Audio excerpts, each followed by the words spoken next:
204 deaths. Really? Probably. I stopped counting around 30, but I wouldn't be surprised if that's how high it was. That's what it took for me to beat Wolfenstein the New Colossus on the hardest difficulty. I am Death Incarnate. Well, I guess aside from me and Lieben, but that's for crazy people and true masochists, both of which I'm only partial to. And somewhere along those deaths, I realized that this game does something no other FPS does. Most FPS protagonists are power fantasies. Master Chief is called that for a reason. He's the best of the best and makes shit happen. Doom Guy, he's a shot of adrenaline. But BJ Blazkowicz, he's Atlas in human form, carrying the world's problems on his shoulders even when the weight becomes too much to bear. The game makes that literal. You fight Nazis in a wheelchair at the beginning of the game. And when I first experienced that, I was surprised, but it also set the tone for everything that followed. This isn't a game about feeling powerful. It's about feeling vulnerable. And then Caroline dies. Not in some heroic blaze of glory, but quietly, as she and BJ hear the Reaper calling. Caroline Becker, leader of the Chryso Circle. The criminal mastermind. Never give up, Blazkowicz. Never give in to these people. I think not. I think you're just another.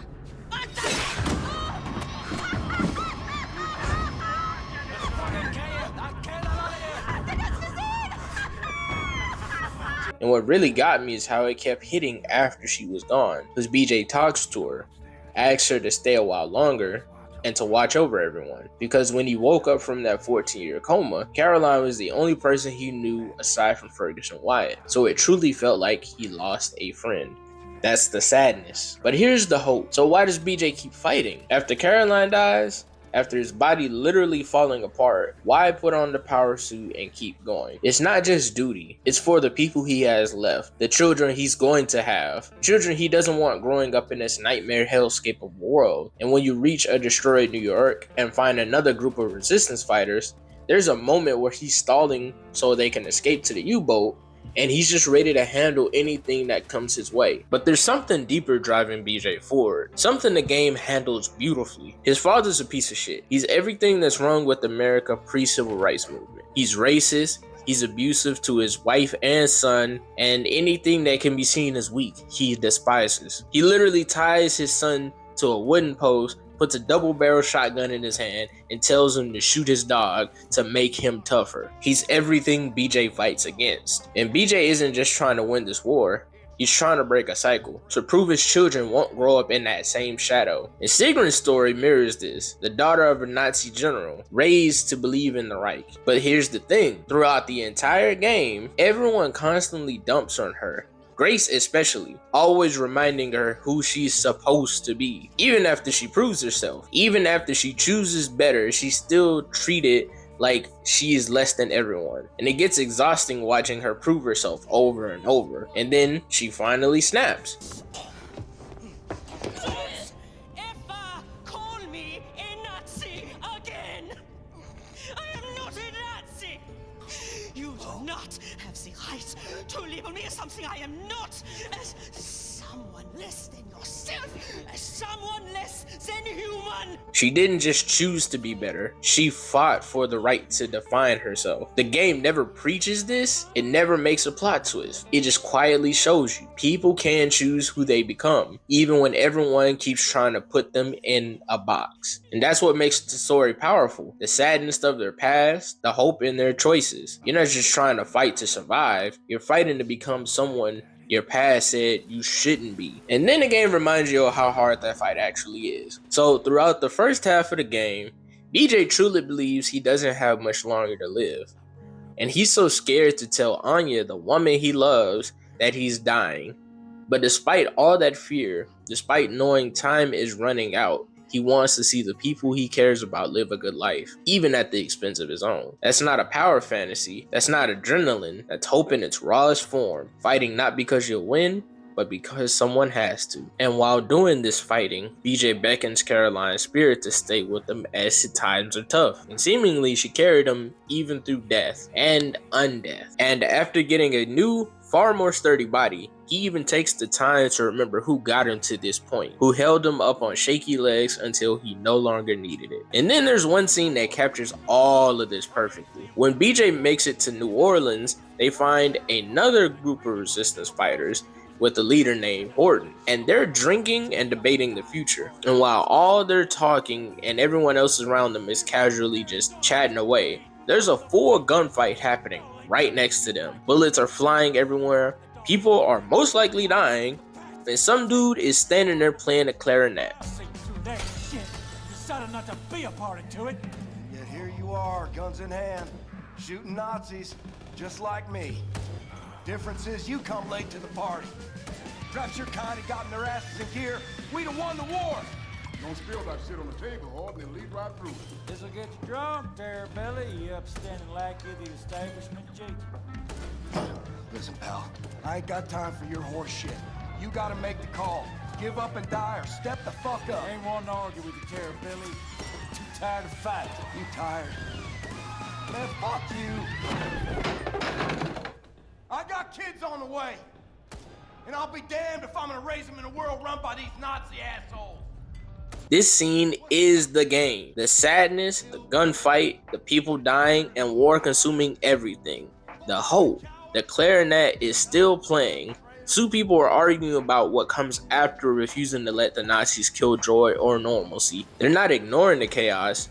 They're acknowledging it and choosing to be human anyway. And don't get me wrong, this game has all the cheesy and basic storytelling elements as well as some of the most over-the-top and unbelievable shit right alongside of it.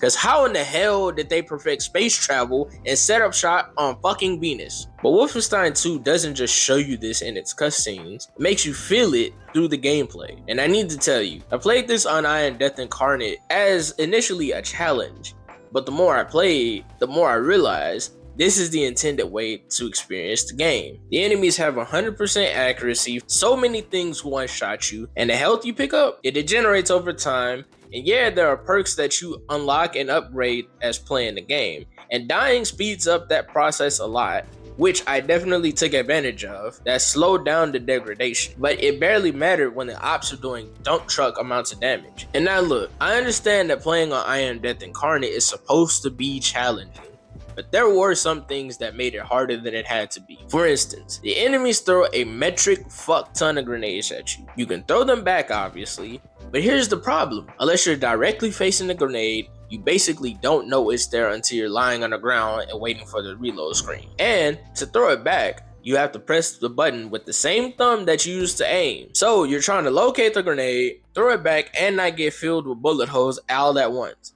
It was clunky as hell. In spite of all this, the one thing that truly fucked me up were the dogs. They were absolute menaces. They pull up quick as hell, they do a shit ton of damage, and they are hard to kill. They are a complete trifecta of terror. But the funny part about this frustration is that it isn't a bug, it's a feature of the game. Because BJ isn't supposed to feel overpowered, he's supposed to feel outmatched. Now, in the New Order, I used single weapons throughout most of the game, but in this one, I relied heavily on dual wielding. Not because it made me feel powerful, but because I needed every advantage I could get. Now speaking of advantages, stealth was a major advantage. The silenced weapons, the hatchets, and taking out the commanders before they called for reinforcements.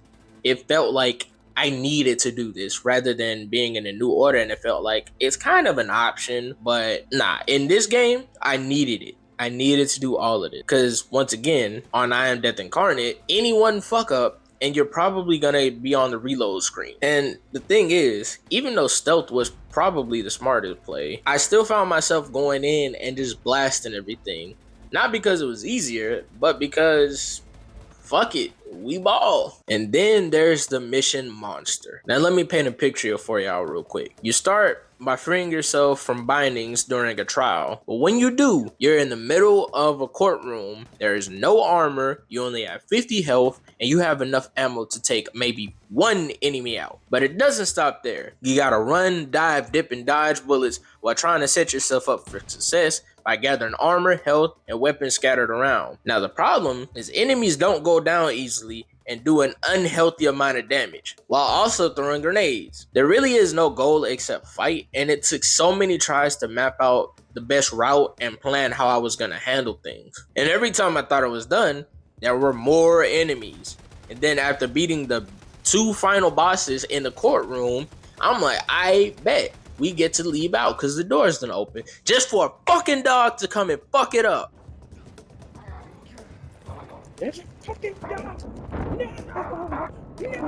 It was a horrible time, and I loved every minute of it. In the end, because I wasn't really sure what to do, I found a cheese that helped me get through the last stretch of the level, just for it all to be a dream. And at that point, I realized the game is trolling you. The loop of constant death, the frustration, the constant retry, and then finally beating a section that's been giving you that absolute work. That dopamine hit is undeniable. The difficulty wasn't just punishing you for punishment's sake. It literally reinforced that sad but hopefulness throughout the game. You're constantly dying, but you keep trying anyway. In Doom, you feel like a god, and in Halo, you feel like a super soldier. But in Wolfenstein 2, on I Am Death Incarnate, I felt outmatched, but I was still saying, fuck it. So here's what the game taught me. Hope isn't about winning. It's not about being strong enough or having the perfect plan. Hope is about showing up when you're outmatched, outgunned, and out of time, and fighting anyway. Caroline blamed herself, but I think that was wrong. Even after she was gone, he still pushed on because of her. Not because he's invincible, not because he's special, but because someone has to. BJ Blazkowicz isn't a hero because he's unstoppable. He's a hero because he's broken, dying, and scared, and he refused to let that stop him. And on I Am Death Incarnate, you don't just watch that story, you live it through every death, teaching you something. Every retry builds your resolve, every hard-won victory feels earned. That's why this game is sad but hopeful, because even when the world is burning, even when your body is falling apart, even when the game is literally trolling you with the death sequence, you still keep going. You don't ignore that chaos, you acknowledge it and choose to be human anyway. That's not a power fantasy. That's resistance in human form. And that's what it means to say fuck it, we ball when everything is against you. And that's why I probably died 204 times. Because some fights are worth it. Oh, and if you made it this far, drop a comment telling me the hardest difficulty you ever beat in a game. Because misery loves company, and I need to know I'm not the only masochist here. Now, if you'll excuse me, I have more games to torture myself with.